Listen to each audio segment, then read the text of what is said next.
Hello, this is Morel Benard.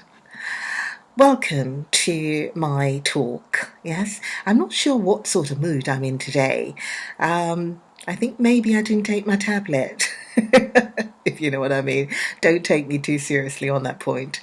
Okay, I want to talk about blocked goals.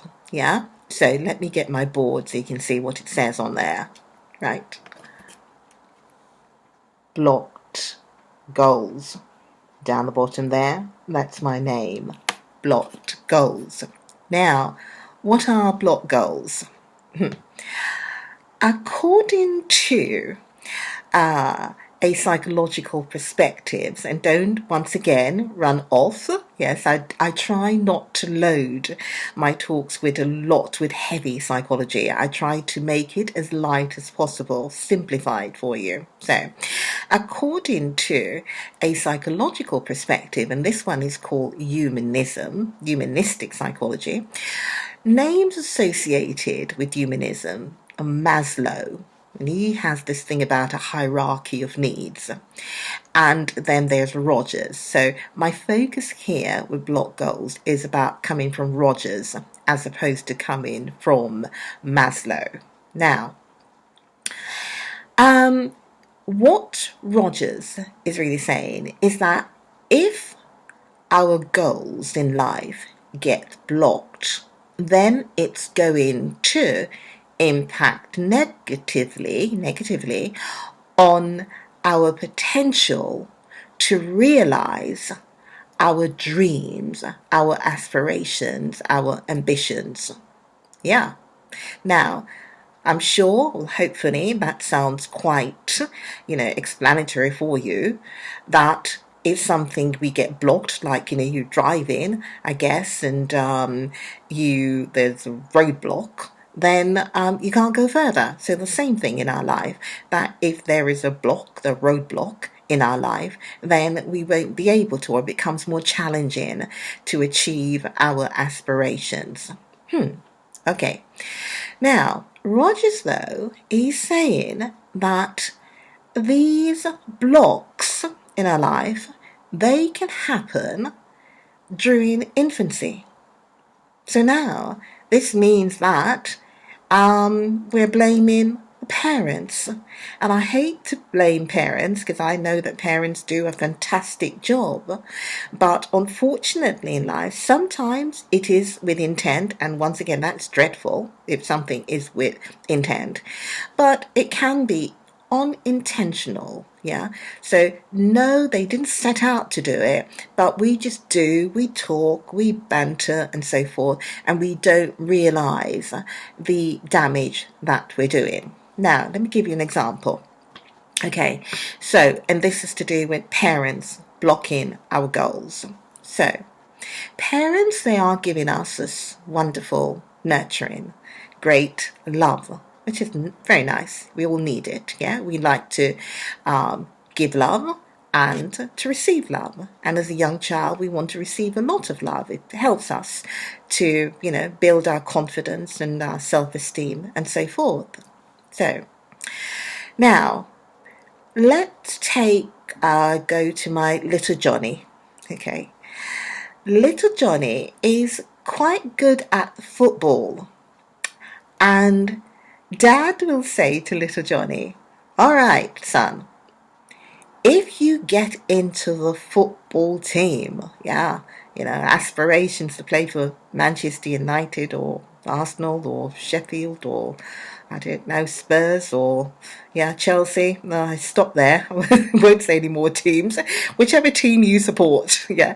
Little Johnny has an aspiration to play for them, or Dad maybe have more of the aspiration. Dad's got the aspirations for little Johnny to play for his favourite football team.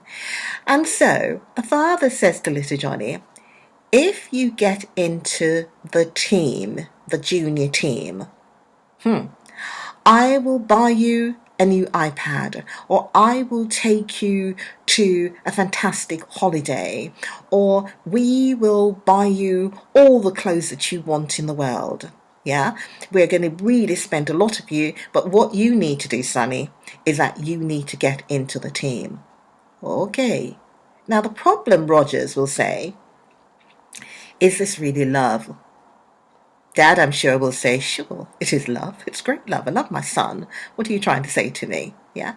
But Rogers say the love has got a condition on it, isn't it? We will love you if you get into the team. We will love you if you win the, sort of like the tennis sort of like game. We will love you if you get an A or you get the B plus in your exams. So what is that actually saying to the child? Well, I think what it's saying is that if I don't get into the squad, the junior squad for the football, your love is not going to be as great as it would be. You love me more if I get into the team. You love me more if I get a B plus an A. Yeah.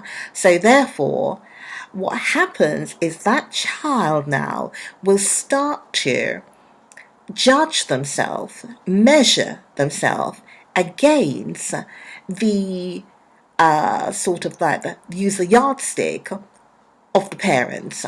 So the child is measuring itself. I am worthy of your love if I can get in the team, if I can pass the exam, yeah, if I do well at this. If I don't do well, if I don't get into the squad, then I'm not really worthy of your love. Now, parents don't realize what's going on. They're doing it as a way, I guess, of motivating the child, as a way of, inspiring the child.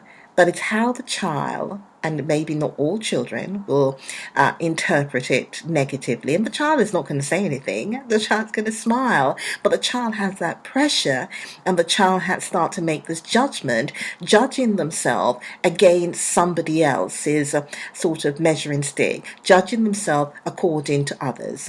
And you want to be thinking about you really, rather than, okay, I will only have your true love. Yeah. How much do you love me? Children will say, oh, I love you that much. Yeah. I'm not going to get big love from you.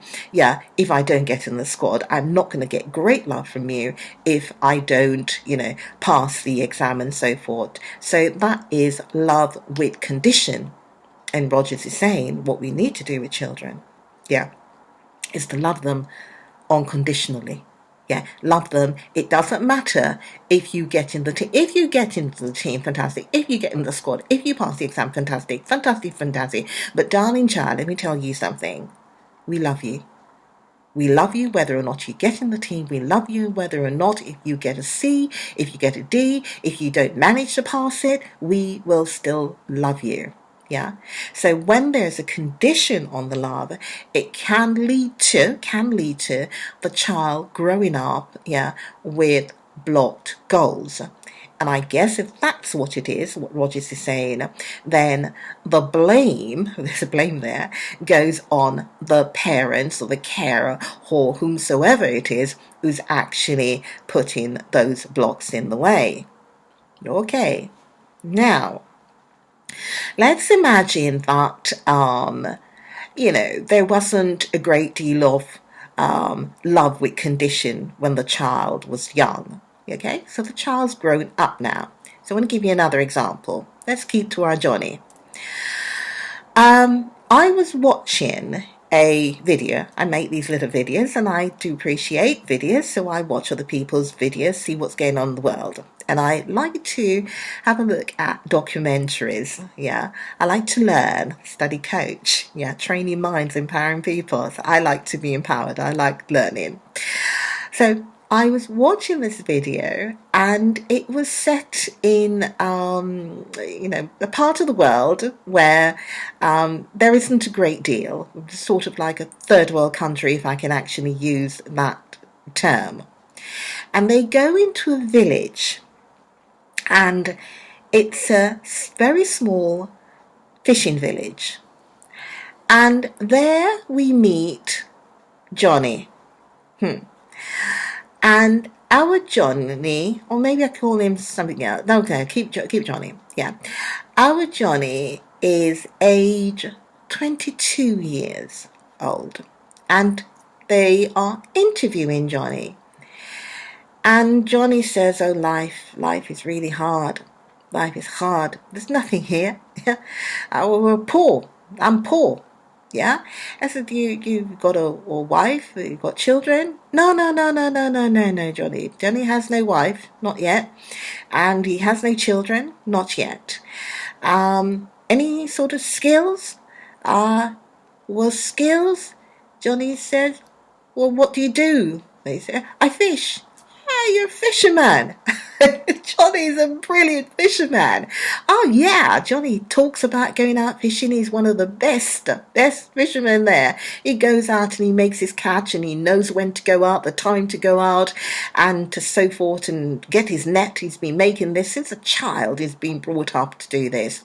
But he's sitting there, he's a fisherman and he's absolutely poor and there is nothing really in life.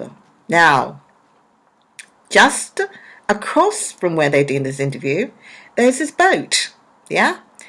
And it says, well, you see, Johnny says, you see that boat there, yeah?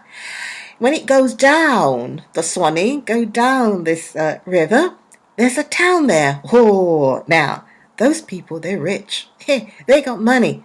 I wish I had their money. Well, I'm watching this program, now I'm thinking, now come on, Johnny, yeah? There's this boat going down the river. You've told us that the people there have got money. People are rich there. There's life there. There's hope there. Yeah. And you tell me you're a fisherman. Why on earth don't you go fishing? I'm thinking. So what I'm now going to suggest to Johnny, would suggest to Johnny, is go fishing, get these fishes, dry them out, whatever you do with them, get on the boat because you can barter by saying to the guys on the boat, I don't have any money, but here is X amount of fishes that I'll give you, and you give me the trip, go down on the boat. Remember, he doesn't have a wife, doesn't have a children, no responsibilities, so just his 22-year-old self. Get on to the boat, go down to the river, go down to the town, sell your fishes and look for the opportunities that they're there. Johnny, you are blocking your own goals. The river is open. The opportunities are there.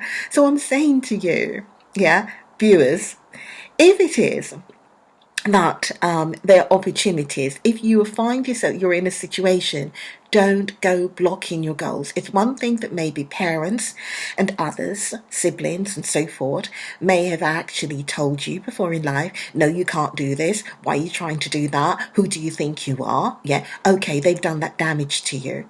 But you are able now to be aware of it. You've come to terms with it. We don't forget, but we need to move on. Don't go blocking your own goals. The door is open, or it's ajar. It's open a bit. Push it open. Go and investigate. Go and find out things in life. You see an opportunity, or even just a little bit, a thought. Take a walk and see what you can do. Don't go blocking your own goals. I think it's sad, very sad, and maybe I'm babbling on too much, but it's important.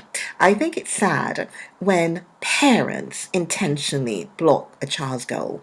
But I think as we grow up, these challenges we have in life, it is really criminal to ourselves for us to realize, that there's a world there, and when we go blocking our own goals, when we block our own goals, I think that really is not good.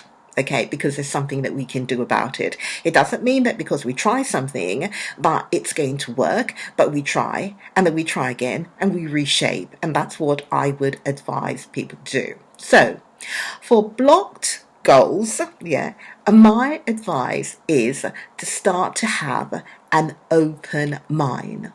Start with the mind, open the mind, the goals are blocked, open the mind, and now we will move on to open in to get our goals.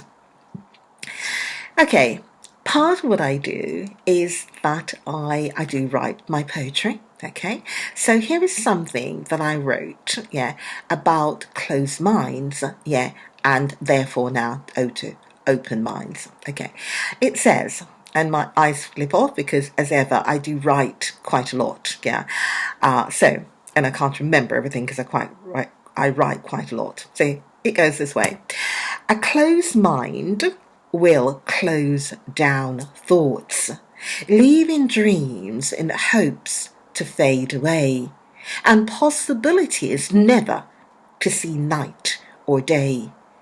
And now he swears never to dream again. But there is still hope, if only he would begin to unlock the passion that lies within. An open mind holds the key to set him free, to let the dreamer be and realize his dreams. So open your mind, okay? Study Coach, www.studycoach.uk.com is where I'm at, yes. And I have a website, so we know there. For more poetry, I have a page, a landing page. Look at the landing page. It says writing poetry. So that's where you'll find other poems. And I will see you next time. So do something for me, and start to open up your mind. Morel, sending you lots of love. Take care for now. Bye.